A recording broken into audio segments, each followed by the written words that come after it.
בסייעתא דשמיא, בשם השם נעשה ונצליח, ובעזרת הבורא יתברך, מלך מלכי מלכים הקדוש ברוך הוא, יהי רצון שנזכה ללמוד וללמד, לשמור ולעשות ולקיים את תורתו ותורת אמת, לשם שמיים, כדרכי אבותינו ונביאינו הקדושים עליהם השלום, עם כל הכוונות והטהורות של חכמינו, זיכרונם לברכה, ברוך אתה אדוני, למדני חוקיך וברשותו, נתחיל. Donc ce shiur est dédié principalement à la refoua shlema, la guérison complète et rapide de Meir Ben Sultana, qui puisse vivre une longue vie en bonne santé, Bezrat Hashem, et on pensera aussi notamment à Yitro Ben Shlomo pour une longue vie en bonne santé, Yaakov Masoud Ben Mazal, le Shalom Bayit pour tous les Avrichim de la Yeshiva Yeshua Yosef et de Nachalat David, voilà. Shalom Aleichem Uvracha, on se retrouve pour une petite série de vidéos que je vais lancer. Ça va être les goyim dans la tefila, donc les non-juifs dans la prière. Quelle est la place des goyim et des non-juifs dans la prière? On commence là à partir pour le Birkat Amazon.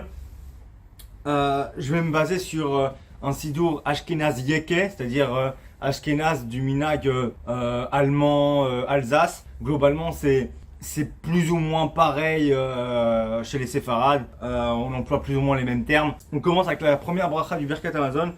On dit, bien sûr je ne vais pas tout lire, je vais juste lire les points qui sont importants. Donc Baruch ata Hashem, Elokeinu melech haolam, Azan et haolam kulo, betuvo bechen bereset vorachamim. Alors, Azan et haolam kulo, donc ça veut dire quoi? Béni sois-tu éternel, notre Dieu, roi du monde, qui nourrit le monde entier. Azan qui nourrit et Haolam Kulo, le monde entier. Alors là, pareil, nous on va dire la prière comme ça, comme si rien n'était. Il faut comprendre que pour certaines personnes qui auraient un certain mépris pour les non-juifs, ou alors pas pour les non-juifs en général, mais pour certains peuples en particulier, il faut comprendre que il y a un problème d'hypocrisie alors dans votre prière. Parce que quand vous dites Birkat Amazon, c'est pas juste on remercie Dieu pour ce qu'on a mangé, il y a un texte. Et les trois premières brachot, donc là c'est la première, il y a la deuxième et la troisième. Les trois premières brachot, elles sont Deoraita. C'est-à-dire qu'il y a la toute première bracha, que c'est Moshe Rabbeinu, Alav Shalom, qui l'a instauré. La deuxième bracha, c'est Yehoshua bin Nun, Alav Shalom. Et la troisième bracha, c'est David Ameler et Shlomo Ameler, Alav Shalom. Et on considère du coup que ces trois brachot, c'est Deoraita. Et la quatrième bracha, elle est des Rabbanan. En fait, ce qu'il faut comprendre, Moshe Rabbeinu lui-même instaure cette première bracha. Et dans cette première bracha, on parle des non-juifs. Les non-juifs ont une place dans cette première bracha que Moshe Rabbeinu alav shalom a instaurée. Et qu'est-ce qu'on dit dans nos mots? Béni sois-tu donc l'Éternel, notre Dieu, roi du monde, qui nourrit le monde entier. Le monde entier, c'est pas que les juifs, c'est aussi les non-juifs, peut-être même les animaux. Il faut y penser. Quand on dit Azan et Haolam Kulo, on peut pas dire cette phrase avec le nom d'Hachem, c'est une bracha. On peut pas dire cette phrase et en même temps avoir dans son cœur de la haine ou du mépris pour les non-juifs ou certains groupes de non-juifs.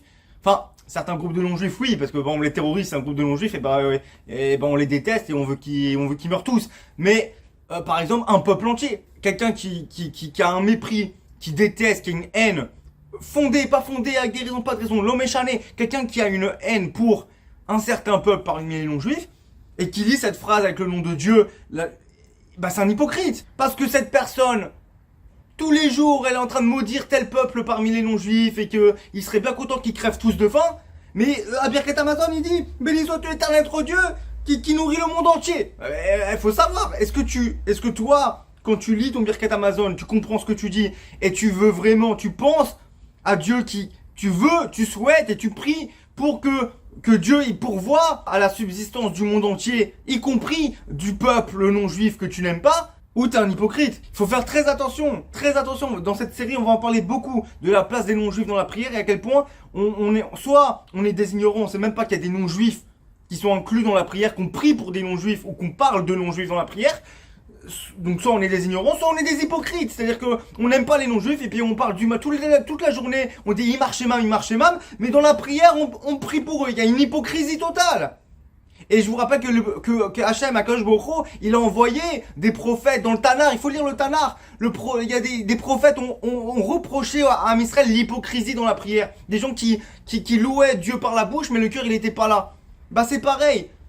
Qu'on lit une prière, on prie pour les non-juifs, on parle des non-juifs, mais en fait notre cœur il est pas du tout concerné, on n'aime pas les non-juifs.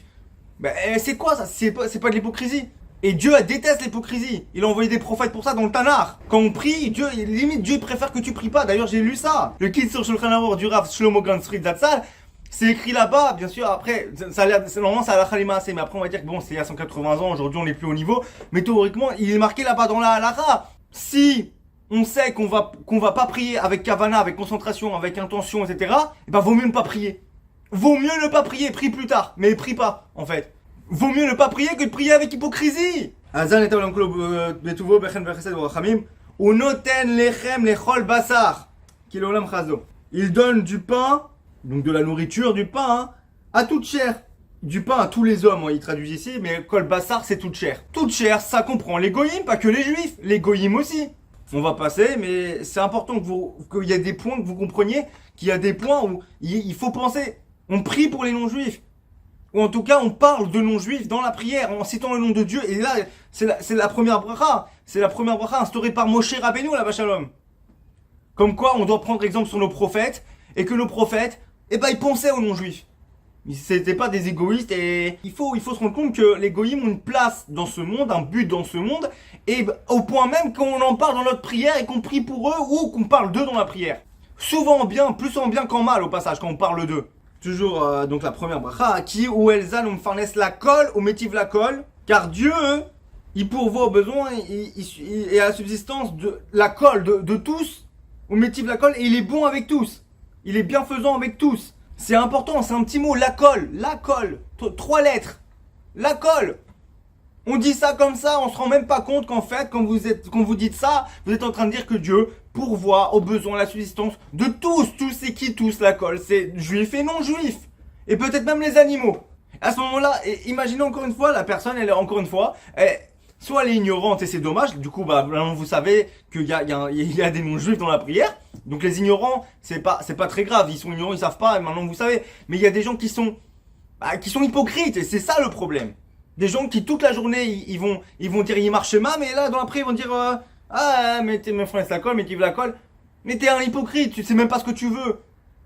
Toi toute la journée t'es en train de dire qu'il crève de faim, et là tu vas prier avec le nom de Dieu que Dieu qu'il pourvoit aux besoins d'eux. Mais vous comprenez qu'il y a un problème. Ou mechin mazon echol beriotav asher bara. Et il procure la nourriture, mazon, l'echol beriotav asher bara, à toutes ces créatures qu'il a créées. C'est incroyable. C'est la première bracha qu'a instauré Moshe Rabbeinu la Shalom. Et la bracha qui conclut la bracha, Baruch ata Hashem, Azan et Akol. On dit cette bracha avec le nom de Dieu, et on se rend même pas compte que ça inclut les non-juifs. Azan et Akol, qui nourrit et Akol, tout le monde, juifs et non-juifs. Dans la traduction ici, ils disent tous les êtres, excusez-moi. Soit béni éternel qui nourrit tous les êtres. C'est oui, vrai et faux, oui, quelque part, mais en vrai, parce que Akol, oui, donc c'est tout le monde, donc c'est tous les êtres, mais en fait, dans le mot, ça veut dire tout le monde. Deuxième bracha, qu'a instauré Yehoshua bin Nun, Nodelecha, Ve'ala kol Hashem Elokeinu, Anachnu modim lach, Umevarachim otach, Yisborach shimcha befi cholcha et tamid ulam ved. Donc dans cette deuxième bracha instaurée par Yehoshua bin Nun, à un moment on dit, donc Ve'ala kol, Yisborach shimcha, que ton nom soit béni, befi cholchai, dans la bouche de tout vivant, tamid ulam ved. Donc toujours et à jamais. Tout vivant, normalement, ça peut inclure aussi les animaux, mais comme là on parle de bouche et de parole, les êtres, les créatures douées de parole, ce sont les hommes. Les hommes et aussi les non-juifs. Je crois que les non-juifs, ils savent parler, il n'y a pas que les juifs. Donc, on est en train de souhaiter, de prier que le nom de Dieu soit béni dans la bouche de tout être vivant, juif comme non-juif, dans la bouche des non-juifs. D'un côté, il y en a, ils lisent ça, ils se rendent même pas compte de ce que l'on est en train de souhaiter. De ce qu'on est en train de dire. Mais ça, c'est les ignorants maintenant, ils le sauront. Mais les hypocrites, les gens qui toute la journée disent Imar Shemam, et dans la prière, ils sont en train de dire ah oui, et que ton nom soit béni parmi les non-juifs. Mais hypocrite. On continue. Troisième bracha, celle instaurée par David Ameler à la Shalom et Shlomo Ameler à la Shalom. C'est un mix des deux parce que ça parle du Beth Amikdash, et à l'époque de David, il n'y avait pas le Beth Amikdash, donc en fait on comprend que c'est les deux. Rachem Hashem Elokeinu, nanana. La fin de la bracha, on dit Elokeinu avinu, roinu, zolinu, farneseinu, vechakeleinu, varvicheinu, varvachlanu, Hashem Elokeinu, meura mikol tsaroteinu, vena atatzricheinu, Hashem Elokeinu, lo lide maknat basar vadam, velolide alvaatam, kim liatram lea ptochat gosha vachava. En gros, on est en train de dire, on dit de grâce éternelle, notre Dieu, fait que nous n'ayons pas à recourir aux dons et aux prêts des mortels. Bassar vadam, chair et sang, de chair et de sang. Donc, qu'on n'ait pas, qu'on ne soit pas dépendant des dons des êtres humains, juifs comme non juifs, et de leurs prêts, mais seulement de ta main ouverte, etc. Bref, en gros, donc là, c'est ni négatif ni positif sur les non-juifs, juste on comprend que ça inclut aussi les non-juifs, qu'on n'est pas, qu'on souhaite qu'on ne soit pas dépendant de l'aide des juifs comme des non-juifs, mais de l'aide seulement de Dieu, qu'on se suffise de Dieu. Voilà, ça, c'était pour les 3 brachas de Roïta. Maintenant, on passe à la bracha des Rabbanan, la bracha, la bénédiction, la 4e de Birkat Hamazon instaurée par les sages. Baruch ata Hashem Elokeinu melech haolam, El Avinu Malkeinu Direnu Borenu Goalenu Yosrenu Kodeshenu Kadosh Yaakov, Roainu Roe Israël, Ameler Atov Ve'ametiv Lakol. Chez Bochoyom Vayom, on continue, et voilà, et après c'est la fin de la bracha, avant les Harachaman. On parle d'Akadosh Baruch Hu, et on l'appelle comment? Ameler Atov Ve'ametiv Lakol. Le roi bon, Ve'ametiv Lakol, est bienfaisant pour tous. Lakol, 3 lettres, et ça comprend juifs comme non-juifs, voire peut-être même les animaux. Soit on est des ignorants, on lit ça comme ça, on se rend même pas compte de ce qu'on dit, soit on est un hypocrite. On est là, on a du mépris, on a de la haine pour tel ou tel groupe ethnique, tel ou tel peuple, telle ou telle nation. Et dans la prière, on est en train de dire que Dieu, toi tu es bon, et tu es bienfaisant envers tout le monde, même le peuple que j'aime pas, même ce groupe ethnique que j'aime pas. Après voilà, normalement là, on a fini le Birkat Hamazon, des Horaïta, des Rabbanan. Après il y a des Harachaman, qu'on a pris coutume de dire, qui sont ni obligés, qu'on n'est pas obligé de dire, et on peut même rajouter normalement des Harachaman. Les séfarades ils aiment bien faire ça. Harachaman ou yishbor ou leinu me'al savareinu, brise le joug qui est sur nos nuques. Ve'ou yolechinu comme nous et ramène-nous la tête haute dans notre pays. Alors ça c'est la traduction, mais en vrai quand tu lis c'est pas vraiment une bonne traduction. La bonne traduction serait plutôt donc le miséricordieux Harachaman, le miséricordieux en parlant de Dieu. Il brisera le joug qui est sur notre nuque et il nous ramènera fièrement sur notre terre. Il brisera le joug qui est sur notre nuque. Mais de quel joug on parle? Bah en fait, il faut lire, quand tu lis la fin de la phrase, comme ça veut rien dire. Mais si tu lis la suite, c'est marqué Ve'ou yolechinu comme c'est nous. Et il nous ramènera sur notre terre. C'est la même phrase, donc ça veut dire que forcément, de quoi on parle? Quel est le joug qui est sur notre nuque dont on veut te libérer pour revenir sur notre terre? Bah forcément, c'est que le joug des non-juifs, le joug des nations pendant l'exil. Donc à ce moment-là, on prie le miséricordieux de nous libérer du joug des nations, des non-juifs, dans notre exil, pour qu'il nous ramène enfin sur notre terre, fièrement, la tête haute. Donc là, c'est plutôt négatif, on est en train de dire que les nations ont un joug sur nous. Ils nous oppressent, ils nous oppriment. Mais on prie pour que cela cesse et qu'on puisse revenir sur notre terre.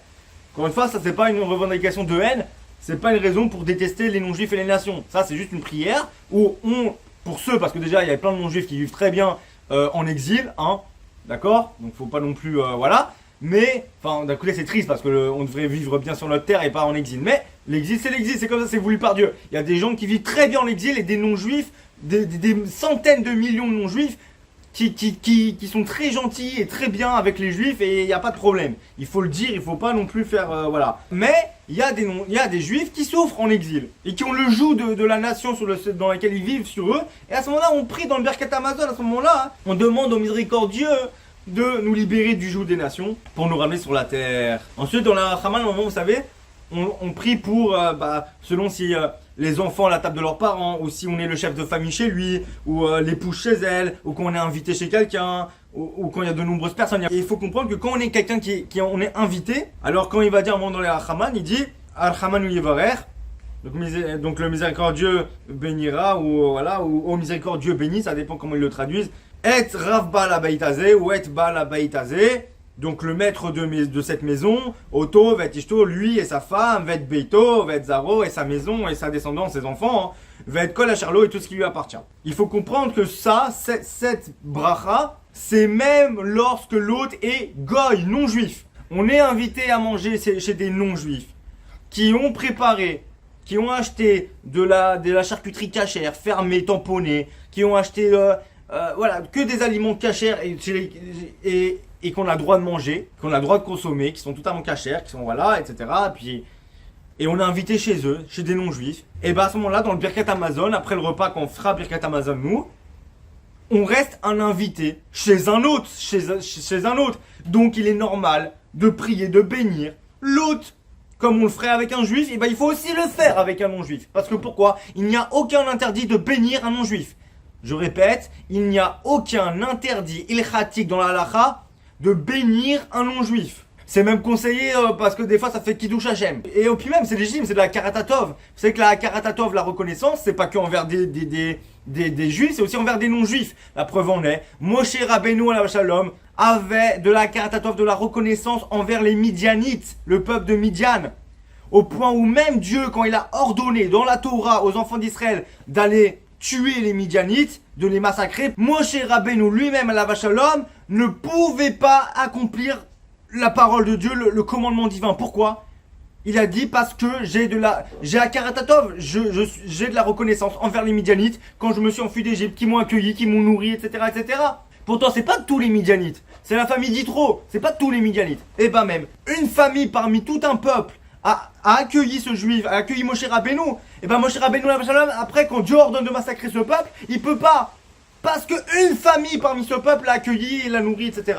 Là, c'est pareil. Si vous êtes invité par un non-juif vous a offert à manger cachère comme il faut, etc., avec du respect, etc. C'est un ami, c'est un voisin, c'est des fois de la famille, malheureusement, à cause des mariages mixtes, etc., et de l'assimilation. Mais peu importe, un non-juif vous a offert à manger, vous a invité chez lui à manger cachère, tout comme il faut, tout comme bien selon la halakha.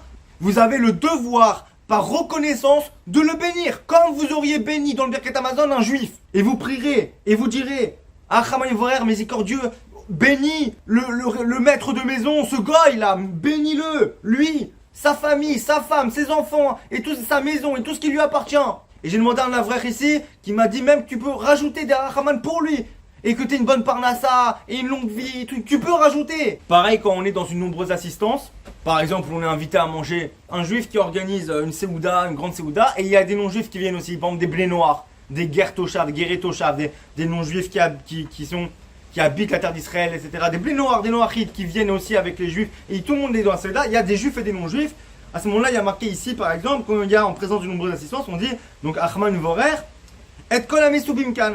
Donc le miséricordieux bénira ou bénit tous ceux qui sont attablés ici, toute l'assistance. Et bah quand on dit ve'et kol hamesubim kan, kol c'est tous, juifs et non juifs. À un moment ici il y a une halakha dans le Rav Shlomo Ganzfried que quand on dit après les Haman comme ça, on dit Otanu ve'et kol asher lanu kmo shenitbarachu avoteinu Avraham, Yitzhak ve'Yaakov va'akol mikol kol, comme furent bénis nos ancêtres Abraham, Isaac, Jacob, en tout et de tout et pour tout. Ainsi puissions-nous être bénis tous ensemble par une bénédiction de plénitude et disons Amen. C'est Ken yevarech otanu kulanu yachad vivra shelma ve'lomor amen. Il y a une halakha que s'il y a des non-juifs dans l'assistance, dans la table, il y a une halakha du Rav Ganzfried que à ce moment-là on ne doit pas dire puissions-nous être bénis tous ensemble. On ne doit pas dire Ken yevarech otanu kulanu yachad. Pourquoi? On doit préciser Ken yevarech otanu bnei brit kulanu yachad. On doit rajouter bnei brit, fils de l'alliance. C'est-à-dire qu'on n'inclut pas les non-juifs qui sont attablés avec nous. Pourquoi? On va dire tu vois, donc ça veut dire non. Pas de haine, pas de racisme, pas de mépris, ça n'existe pas dans la Torah et dans le judaïsme. Orthodoxe en tout cas. Dans le judaïsme orthodoxe, ça n'existe pas. Le racisme, le mépris, la haine, ça n'existe pas. Pourquoi on n'inclut pas les non-juifs? Tout simplement parce qu'on s'est revendiqué. On a dit comme furent bénis nos ancêtres, Abraham, Isaac et Jacob, Abraham, Isaac et Jacob, allez shalom. Alors nous aussi, puissions-nous tous ensemble être bénis. Ça marche pas. Si tu mets des non-juifs avec les non-juifs, ils sont pas descendants de Abraham, Isaac et Jacob. Donc on peut pas inclure les non-juifs qui sont avec nous. Dans ce moment-là, on l'a dit juste avant, la preuve que c'est pas une haine envers les non-juifs, c'est que juste avant, qu'est-ce qu'on l'a dit? Ve'et kol hamesubim kan. Tous ceux qui sont attablés ici, ça comprend les non-juifs. Dans cette bénédiction. Mais après, quand on dit, quand on essaye de dire par le mérite en gros d'Abraham, d'Isaac, de Jacob, nos ancêtres, on parle de nos ancêtres à nous les juifs, on peut pas inclure le non-juif. Mais c'est pas du racisme ou du mépris envers les non-juifs, non, parce que juste avant, on a déjà béni les non-juifs qui étaient avec nous. Donc on continue. Bamarom yamdu alem valinu zechoshti mishmeret shalom. Venisa ve'achamet Hashem uzdaka me'elokei ishenu. Venimtsa chen ve'sechel tov bene Elokim ve'adam. Puissions donc trouver grâce, on pourrait dire oui. Be'aine Elokim ve'adam. Aux yeux du Tout-Puissant, ve'adam et de l'homme, avec un grand H, Adam. Adam, ça comprend aussi les non-juifs. Et me sortis pas une Mishnah qui dit Atem Keroim Adam. Ça, faut la comprendre, faut étudier, faut pas être un espèce de raciste qui lit le Talmud à l'envers. Un ignorant qui lit ça comme ça, il se rend même pas compte de ce qu'il dit, bon. Mais un hypocrite, qui déteste les non-juifs, ou une nation non-juive, tous les jours il est là, il a du mépris, il est maudit. Et dans la prière, il est en train de dire ah, et puis ça, je trouvais grâce aux yeux des non-juifs. Hypocrisie. Et Dieu déteste l'hypocrisie. Enfin, faut vraiment étudier la prière. La prière, c'est pas juste des mots qu'on dit comme ça. Va falloir la comprendre, lire les traductions et comprendre les mots et le sens des mots et comprendre ce qu'on lit et croire en ce qu'on lit. Parce que sinon, on est des hypocrites et soit des ignorants et c'est dommage, soit des hypocrites. Et franchement, va falloir craindre notre Seigneur parce que lui, il sonde les cœurs. Et il voit quand on est en train de prier pour les non-juifs et qu'en fait, dans notre cœur, on les déteste.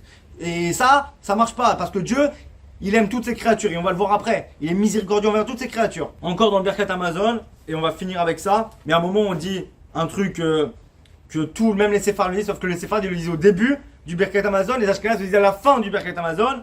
Poteach et yadecha, umasbia lechol chai ratson. Où il ouvre sa main, umasbia lechol chai ratson, il rassasie lechol chai ratson. Tous les êtres vivants, toute vie, c'est-à-dire les juifs, les non-juifs, les animaux. Hein, Poter Akedecha, là, que les séfarades ils aiment bien lever les mains au ciel. Poter Akedecha, on va se bien les Cholchai Ratson. Et ben justement, il va falloir arrêter de lever les mains au ciel si vous êtes des hypocrites quand vous lisez ce verset. Parce que vous aggravez votre cas en levant les mains au ciel et en étant des hypocrites. Déjà en le disant en étant hypocrite, c'est déjà foutu. Mais alors en levant les mains, mais alors là, c'est je sais pas, franchement, hein, je sais pas dans quel enfer on va, mais je le souhaite à personne, ni à moi, ni à vous, ni à personne. Parce que Dieu déteste l'hypocrisie. Alors surtout quand on fait des grands gestes de pieux. Ah non, mais tu sais très bien que c'est Séfarades, ils lèvent les mains par habitude, et ben c'est encore pire. On est en train de dire à Dieu, ouvre ta main et rassasie tous les êtres vivants, tous, juifs et non juifs. Et imaginez la personne hypocrite, qui tous les jours, il est là à cracher, à critiquer les non-juifs et il marche mam, et là il est en train de dire, oh Dieu, rassasie ce que j'arrête pas de maudire tous les jours. Mais punaise, craignez votre Seigneur, franchement, c'est presque de la kfira, de l'hérésie, parce que Dieu il sonde les cœurs, c'est marqué dans les 13 principes de foi, Dieu il connaît les pensées de l'homme, et le cœur de l'homme il connaît. Si vous êtes hypocrite comme ça au point où presque vous êtes en train de contredire ce principe que Dieu il sait pas que je suis hypocrite, il sait pas que tous les jours je suis en train de dire il marche mam et dans la prière je dis oh rassasie-les. Des gens comme ça je peux pas, je comprends pas, qu'est-ce que vous avez, mais ne priez pas, fermez votre bouche, c'est mieux pour vous, pour votre salut et pour votre olam haba, vous êtes en train de le perdre avec. Je parle pas des ignorants, des gens qui prient par habitude machinalement et ils font pas attention à ce qu'ils disent. Bon, ça ils auront aussi un problème parce que Dieu va dire pourquoi tu t'es pas intéressé. Il y a des livres traduits, lis la traduction au moins une fois dans ta vie. Mais après ça va, c'est la maladie de la génération. Mais les gens qui sont hypocrites, ne priez pas, je vous dis la vérité. Parce qu'à l'époque des prophètes, c'est dans le Tanar, lisez le Tanar, les prophètes ont critiqué cela. Je vous promets, c'est pour vous que je dis ça. Oui, mais les non-juifs, ils ceci, cela. Je sais qu'il y a des raisons, on a plein de raisons de détester les non-juifs. Mais détester les non-juifs, même avec des raisons, ça n'existe pas dans le judaïsme orthodoxe. Ça n'existe pas dans la Torah. Ce n'est pas comme ça que Dieu se comporte en tant qu'être parfait. Dieu qui est parfait à la miséricorde envers toutes ses créatures subvient aux besoins, à la subsistance, à la nourriture de toutes ses créatures. C'est marqué, noir sur blanc. Dieu est parfait. Et pourtant on sait comment Dieu il aime son peuple et comment Dieu il protège son peuple s'il faut. Et comment Dieu, s'il faut, il punit les non-juifs et les nations qui s'en sont pris à Israël. Et pourtant, il continue, et pourtant, il les aime. Dieu aime ses créatures. Oev et Aberiot. On doit aimer les créatures. Hachem, Oev et Briot. Dieu il aime ses créatures. Nous on doit aussi aimer ses créatures. C'est pour ça que je fais ces vidéos, parce qu'il faut se corriger. Baruch HaGever Hashem Yiftar Ba'Hashem Vaya Hashem Yiftacho. Alors on finit avec ça. Juste après Potach et Yadecha Umasbia Lechol Chai Ratson. Baruch HaGever Hashem Yiftar Ba'Hashem. Béni soit l'homme qui a confiance en l'Éternel. Vous savez que pareil, quand on dit béni soit l'homme qui a confiance en l'Éternel, on ne parle pas que de juifs. On parle aussi des non-juifs. Baruch HaGever, c'est pas marqué Baruch Israël, Baruch HaYehudi, Baruch HaIvri. Non, Baruch HaGever. HaGever, quoi. Dans les goïms, il n'y a pas des Gvarim. Bah si. Donc Baruch HaGever. Asher Iftar Ba'Hashem. Et il y a des non-juifs qui ont confiance en Dieu, qui ont une foi, une émouna, qui sont confiants en Dieu. Il y en a plein des non-juifs qui sont confiants en Dieu. Et bah quand on dit Baruch HaGever Asher Iftar Ba'Hashem, béni soit l'homme qui a confiance, on est en train de bénir les juifs, mais aussi les non-juifs qui ont confiance en Hachem. Pas que les juifs, les non-juifs aussi. C'est le langage. J'y peux rien, c'est pas moi qui ai inventé le verset, c'est pas moi qui ai inventé les prières. C'est marqué Baruch HaGever, pas Baruch HaYehudi, Baruch Ami, Baruch Am Israël, rien. Gever. Gever, c'est juif et non-juif. On a fini pour Birkat Amazon. Comprenez vraiment que c'est très important. Je vais mettre beaucoup de cœur et ce sera long, ce sera dur à écouter ce genre de format. Je sais que la vidéo là a été très longue pour Birkat Amazon. Voilà, c'est 40 minutes. Je suis désolé, ça a pris beaucoup de temps, mais il fallait s'insurger, il fallait le dire, il fallait mettre les points sur les barres sur les T, les accents, les apostrophes. Il fallait clarifier la prière et le sens de la prière. Il faut que vous vous rendiez compte que le Birkat Amazon, il y a des non-juifs inclus dedans. On parle des non-juifs dans le Birkat Amazon. Et il faut y penser quand on fait le Birkat Amazon. On n'est pas des égoïstes. Le juif n'est pas égoïste. Le juif, il pense à tout le monde, à toute la création. Sinon, on n'est pas digne d'être le représentant de Dieu. Parce que Dieu, lui, Dieu qui est parfait, il aime et il pourvoit à toutes ses créatures. Voilà. Et nous, on doit ressembler à Dieu. On est les émissaires de Dieu. Les représentants de Dieu pour les nations. On doit être un exemple. Et on doit montrer que nous, on prie pour les nations. Et qu'on pense à eux. Qui nous aiment pas, peu importe. De toute façon, la confiance en Hachem, voilà. Baruch HaGever Asher Iftar Ba'Hashem, voilà. Ayez confiance en Dieu. Vous faites votre devoir. Et ayez confiance en Dieu que les nations changeront, feront tchouva, se repentiront à la fin des temps, que tout ira bien. En attendant, vous devez faire ce que vous avez à faire. Qu'est-ce que vous avez à faire? Priez Dieu avec concentration, en comprenant ce que vous dites, et pas en étant hypocrite, en ne pensant pas ce que vous dites. S'il y a une phrase ou un passouk ou quoi que ce soit, que vous ne le pensez pas, la vérité, je le dis, comme qui est sur Shulchan Aruch avec Masri, ne priez pas. Le dites pas, vaut mieux, mais tais-toi au lieu de dire une hypocrisie, parce que Dieu a horreur de l'hypocrisie. Le poter tedecha ou masbia lechol chai ratson, si vous n'avez pas dans la kavana, dans la pensée de souhaiter de dire ouvre Dieu, Seigneur Dieu, ouvre Hachem, ouvre ta main et nourris, rassasie, pas nourris, rassasie tout être vivant en pensant aux juifs, aux non-juifs et aux animaux. Limite, les animaux c'est pas le sujet, mais les non-juifs en incluant les non-juifs, si vous n'avez pas cette pensée, c'est le texte, hein. C'est pas chercher de la Kabbalah ou je sais pas quoi, c'est le texte. Un enfant de 5 ans, tout être vivant, Chol Chai, tout ce qui vit. Si vous n'avez pas cette kavana là de tout ce qui vit, mais ne dites pas ce pasouk. Et levez pas vos mains au ciel. Alors ça c'est le pire. J'espère que ça a été clair. Je suis désolé si j'ai été très vif, mais c'est hyper important. Et je dis ça pour vous parce que la prière, c'est notre lien avec Akadosh Baruch Hu. Vous voulez que notre lien qui nous rattache à Dieu, ce soit de l'hypocrisie ou de l'ignorance? On parle au roi des rois, qui a notre vie dans sa main, que s'il veut, il claque des doigts et vous mourrez en crachant du sang et de tous les orifices. Des yeux, du nez, de la bouche, des oreilles. Et vous mourrez comme ça dans votre souffrance, vous videz de votre sang de partout. Si Dieu il veut, il peut vous punir et vous tuer comme ça. C'est Dieu, c'est le roi des rois, c'est lui la source de toute vie. On n'est rien, nous, il fait comme ça, on est mort et on souffre le martyr pendant 1 heure à mourir par terre. Et quand vous parlez avec lui, vous êtes hypocrite. Quand quelqu'un qui comprend pas, il a du mal, c'est bon, il y a des cas après, je dis pas, il y a du cas par cas. Mais la globalité du peuple juif, punaise de zut, on doit être un exemple dans la prière.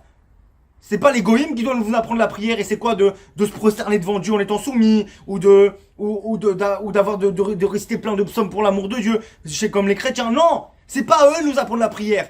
C'est à nous de leur montrer c'est quoi la prière. C'est à nous de leur montrer qu'on est le peuple de Dieu et qu'on a un lien avec Dieu qui est béton et authentique et sincère et véridique. Mais si on est hypocrite dans la prière, qu'on s'en fout de la prière, faut pas s'étonner qu'après il y ait des non-juifs qui nous critiquent et qui disent voilà les trucs et que Dieu suscite la haine des nations contre nous.